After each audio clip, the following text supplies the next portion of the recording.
The memory clip of the week is 3441. It shows Hassan Nasrallah, the head of Hezbollah, making a statement to his people, talking about how Israel will be annihilated and gone are the days when they have to be afraid. Now, the interesting thing about that clip, though, he's telling his people that they no longer have to be afraid, but he's making the statement from a bunker.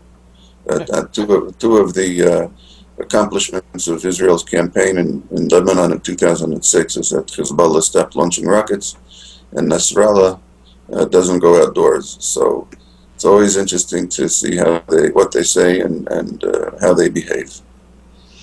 All right, and why don't you get into now? We've got this whole thing with the Iranian official. What's Yeah. going on there? Well, a lot has taken place actually in the last 2, 3 days. The Iranian official that you're referring to made a speech a week ago. A senior Iranian official, head of a government council, said that the turmoil in Bahrain, Yemen, and Syria is really a Western plot. So that's what he said, and that's what many of their followers may believe. But in the last couple of days, a few interesting things took place. So on Thursday, the second round of talks ended without any success. On Friday, the International Atomic Energy Association released or it published its confidential report by midday on Friday. It was on the internet. It said that it found traces of uranium up to 27%, which is above what Iran claims it had.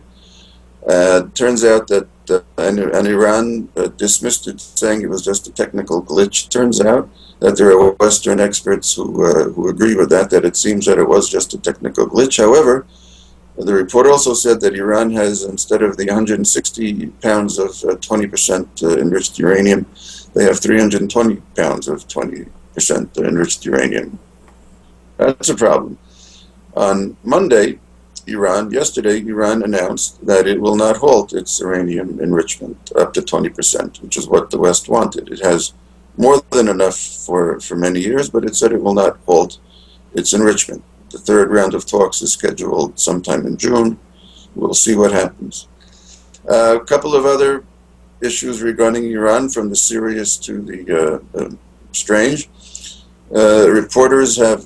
Journalists have come across a UN confidential document showing that Iran has been sending arms to Syria, of course in violation of the UN embargo, but also we saw what happened over the weekend. It turns out that the 110 or so killed in that attack, papers are now saying that it was an assassination and not in the course of combat.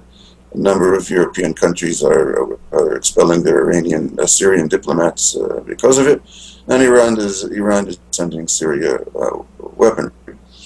And now to the more bizarre one. Iran has now threatened to sue Google because Google has taken the phrase Persian Gulf off the map. There is a dispute whether that water area should be called the Iranian Gulf or the Persian Gulf. Iran is adamant that it should be called the Persian Gulf. Google doesn't want to get involved with the dispute.